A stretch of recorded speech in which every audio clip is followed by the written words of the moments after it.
Hey, g'day guys, welcome back to one of my video sessions. I'm going to look at Bitcoin in the short period as well as the big period, and I have one or two theories and I'd like to see how they come about, and I'm going to share them here. As you can see on the chart, on the macro picture, we have the Fibonacci, and what we had in the past was this 1.618 resistance at the top level, and that's pretty much evident from the charts and why we got a pullback, the golden ratio. And historically, that plays part in all these areas as well. So looking at this chart, I put a few lines from a different perspective and looking at this, potentially looking at a bigger uptrend, and depending how this goes, there's plenty of opportunities for the upside as well as the downside. But I'm bullish at the moment based on a few facts, and that is based on on-chain data. I won't go into those details. I'm just going to talk about the charts at the moment. We have this 200 daily moving average that seems to be playing support and resistance at the moment. If we look closer into it,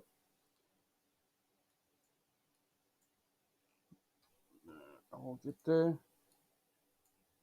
So the 200 is just having that battle. Now it's probably acting as resistance, which is not a good thing. Now we don't want to see a open and close on the daily below the 200, because that will pretty much push a bit more down. But nevertheless, let's look at the weekly 10 moving average. So you can see that daily 10 moving average, weekly moving average, sorry, also coming into support. Then we'll add the 20 weekly moving average, which is coming around, and we have this crossover. And now we're going to add the 50. Whoops, not that one. Where's the 50? That one there.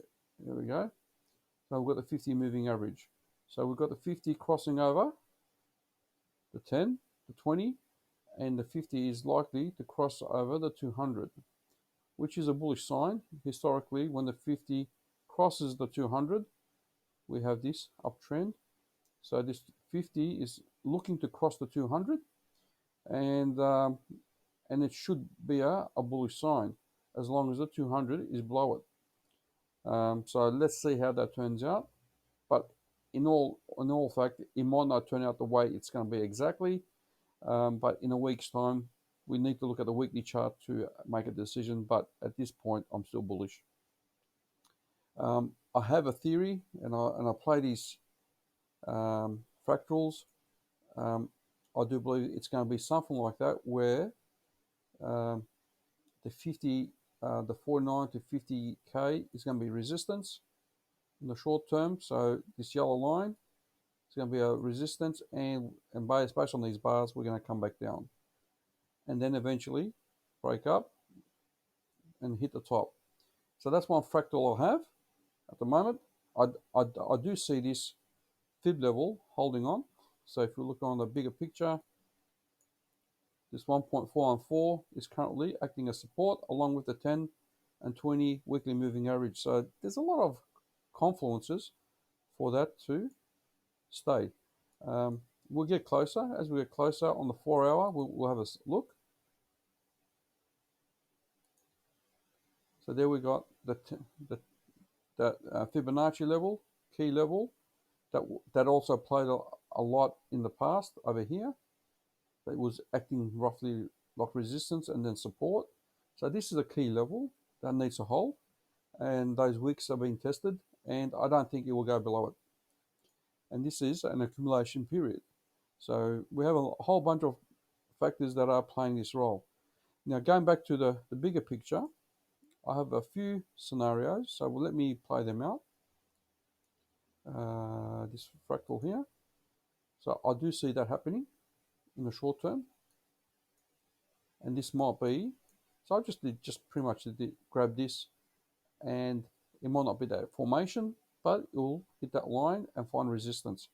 Now what I'm looking at is this potentially, when we break this all-time high, we have this type of resistance, which is about 77k, and that's another fib level. And I won't go into that right now. So that is the model I'm seeing.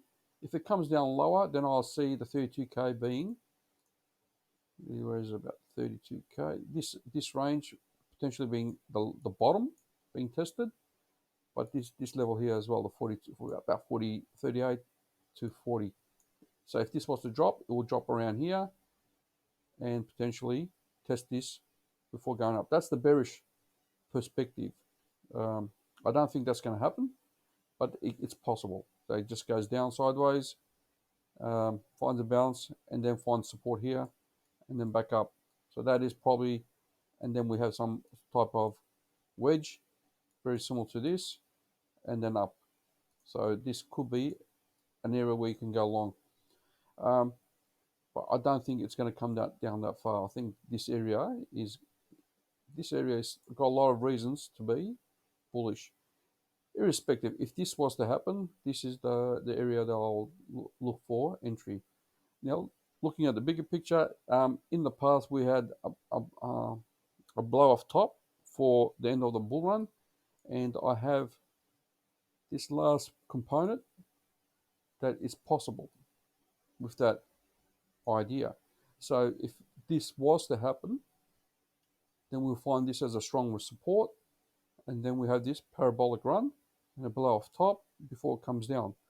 Obviously, 200, 300, who knows? But there's reasons why, if we were to go back, actually covered in a different video, but you can see that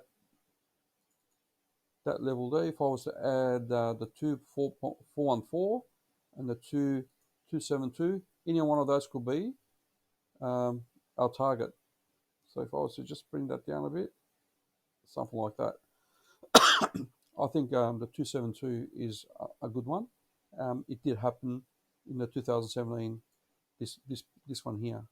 This was a fib extension of the 2.272.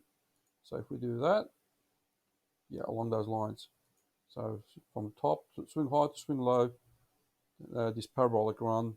And if it was to be that kind of model, you can see what I'm talking about. And if I was to add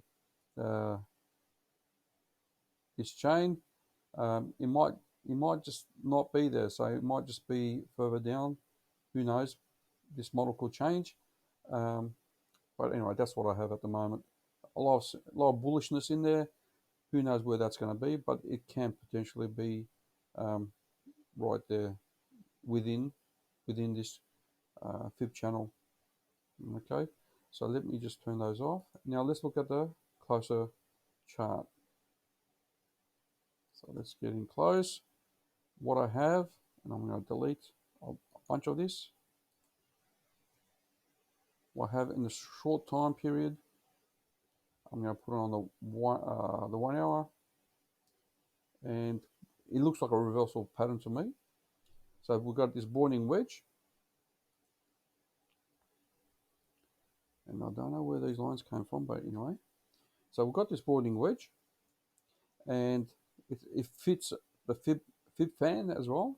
And what we have, which is good signs, is lower lows. So we had this dump overselling, then we had this level, and then when we had one that's sort of slightly lower, and then we had one even lower. The fact that we had this kind of thing is telling us it's a bullish sign.